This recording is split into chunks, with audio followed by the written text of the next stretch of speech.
Today, we become legends.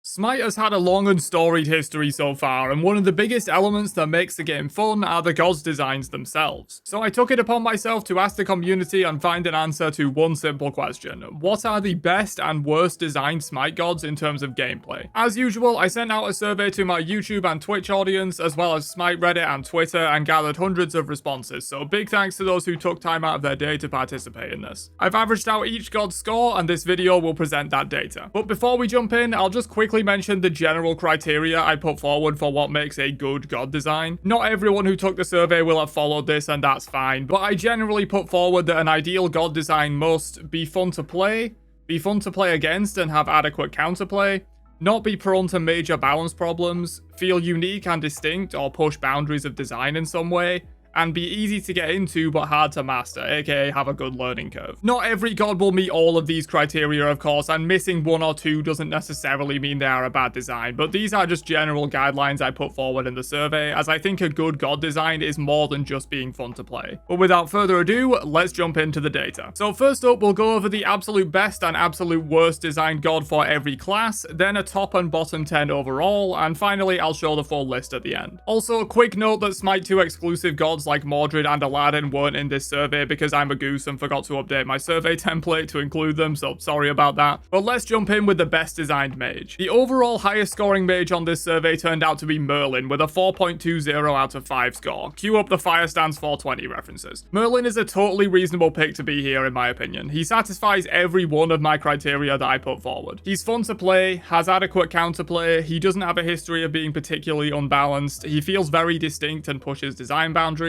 and he's pretty easy to get into but hard to master with a lot of intricacies to learn and improve at. Great pick by the community for the best designed mage in my opinion. In terms of the worst mage design, this is also a great pick in my opinion, as Freya took this spot with an overall score of 1.93 out of 5. I will admit that Freya satisfies one or two of the criteria put forward, in that she's pretty fun to play in my opinion, though she isn't very popular, so you could definitely argue she doesn't really satisfy this. And she does feel pretty unique. There isn't really a god like Freya in the game other than her. However, she is miserable to play against, is probably the single biggest balance headache in the entire game, and doesn't really have much of an improvement curve at all beyond just being able to hit basic attacks, which in itself is even easier on Freya due to her AoE and slow basics. I would have been very surprised if Freya didn't show up as the worst designed mage, and she did not disappoint in this survey. Moving on to the assassins though, where our top scorer for the class was Cleaner with a score of 4.28 out of 5, which wasn't too surprising in my opinion. I think the only category she lacks in a tiny bit is being fun to play against and having adequate counterplay. She can sometimes be a little frustrating to deal with due to her wall walking and high mobility, but she's far from the most annoying assassin to deal with in that regard, and she satisfies the other four categories very well. She's fun to play, doesn't cause many balance problems, is one of the most unique designs we have in terms of pushing boundaries of what a Smite god can do, and she's fairly easy to get into but incredibly hard to master, so she has a great learning curve of steady improvement. Great pick overall. For the worst designed assassin, this wasn't too surprising either, though she did have quite a lot of competition in my opinion, but Arachne made the bottom spot with a score of 2.18 out of 5. Being fun to play is obviously extremely subjective, and personally I would say Arachne is not very fun to play, but given her popularity, the general player base probably disagrees with me there, so I will say she satisfies that criterion. As for the rest, she's miserable to play against, she's prone to balance problems, though not quite as bad as some other assassins. She doesn't push design boundaries at all really, and she's extremely simple to the point where there isn't much of a learning curve or sense of improvement with her. You can pretty much learn all there is to learn about Arachne after one or two games. Overall, a pretty good pick for the category in my opinion. Moving on though, let's talk about Guardians next, where the highest scorer was Atlas at 4.08 out of 5, which is the first pick that was a little surprising to me. Don't get me wrong, I think Atlas is an incredible design, but personally I wouldn't put him at number 1 in the category. He does satisfy all the criteria pretty well though. He's fun to play, reasonable to play against, not prone to balance problems, pushes design boundaries a ton, and has a strong learning curve of constant improvement. Maybe he wasn't such a crazy pick after all, I guess, but personally I might have put a couple of other Guardians higher than Atlas. In terms of the worst scoring Guardian, I'm sure all of you could safely bet your next paycheck on who this will be. Yeah, it's Bake Kujira with an overall score of 1.90 out of 5. In terms of being fun to play, this one is again pretty debatable, as I and a lot of others would say it's not very fun to just left click W through an entire enemy team, but Bake is pretty middle of the road in terms of god popularity, so there are those out there who find him fun. Fun to play against with adequate counterplay though, though, not a chance. Prone to balance problems is also one that he fails, in my opinion. He didn't have a long time in the sun to display this, but throughout the short history in Smite 1 that he was available, he was frequently unbalanced. In terms of pushing design boundaries, I don't think he really does this either. I guess he is somewhat unique in terms of his playstyle, but his actual mechanics themselves and his abilities are really nothing new. So I think I'll give him a neutral on this category. And then in terms of learning curve, there really isn't one with this guy. It's just a straight flat line. Just left click W and spam all of your buttons is all he really does, so he fails there as well. So yeah, overall, Bake actually satisfies more of these criteria than I thought he would, but the ones he fails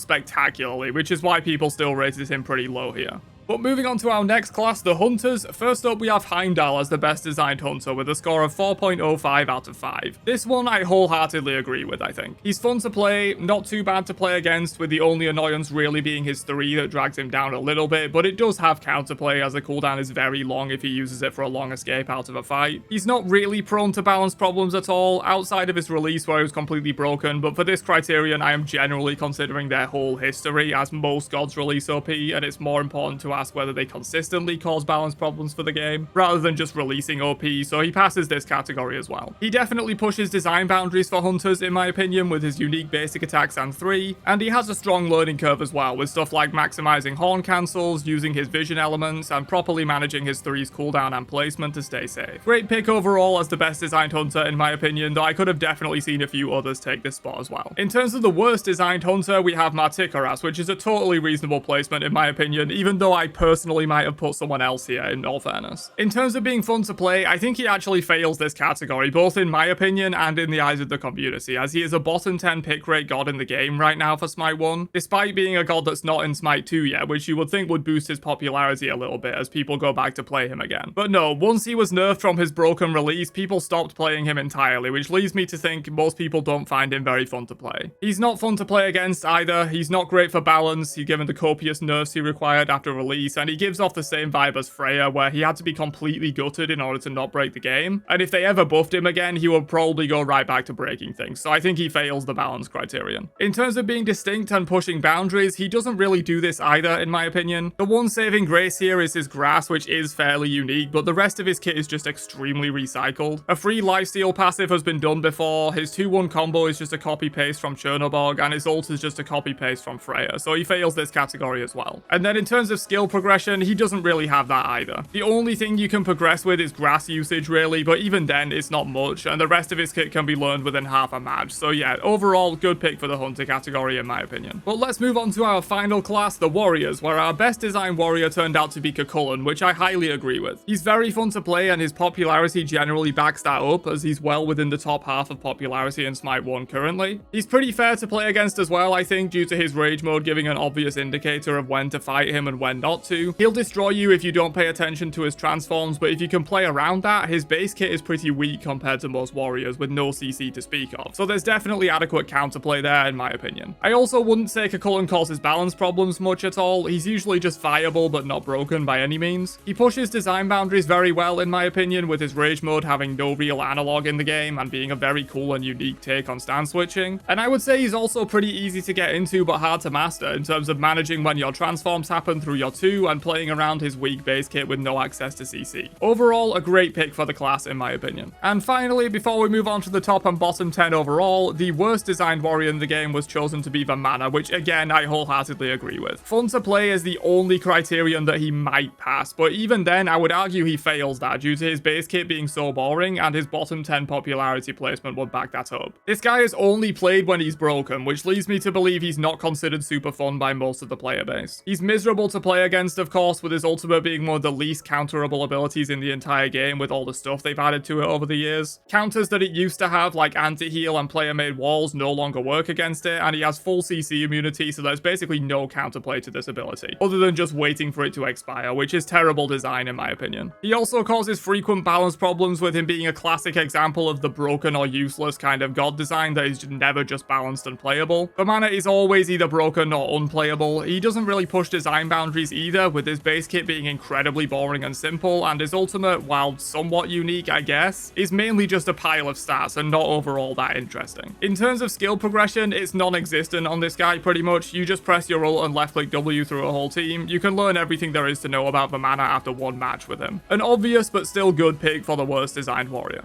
Alright, let's move on to the top and bottom 10 designs overall, which I'll spend a little bit less time covering in depth because a lot of them have been discussed already in the class designs, and by now you're probably tired of me talking about my 5 criteria and can apply them to the gods in question yourself. In terms of the top 10, here's the list. Overall, a very good list in my opinion. All of the picks here satisfy at least 4 out of 5 key criteria for a good design. One that I'm happy to see here is Ra though. A lot of designs that show up highly on this survey are gods that have a lot going on and really push design boundaries, like Tiamat, Merlin, Cleo, Maui, etc. Ra really doesn't have a lot going on, but is a perfect example of a design that goes a long way with very simple abilities. Rat is similar in a way, in terms of his abilities themselves all being very simple, but the Acons give him some depth and uniqueness that people really like. Baron is the only other super simple design on here that just works well, and I agree that he's a great design. But moving on to the bottom 10, the worst design gods Smite has to offer, here's the list. A reasonable list, I think. The bottom 7 are pretty much undebatable. We've talked about the entire bottom 5 already, but Bakasura shares a lot of the same problems as Arachne, but is at least a little more interesting with his eat minion kind of stuff. Nox is one that should have been lower on the list in my opinion, as she has myriad issues that she causes the game and isn't even very popular, unlike gods such as Aphrodite and Nuwa, which, while unhealthy designs for the game overall in my opinion, are at least fun to play in the eyes of the average player, as they are extremely popular gods across most game modes and levels of play. Don't get me wrong, they fail pretty much every other category of a good design in my opinion, and I don't think they're good designs, but they are at least popular and loved by a lot of people, which can't be said for the other 8 placements in this bottom 10, which are all pretty unpopular, with maybe the exception of Arachne.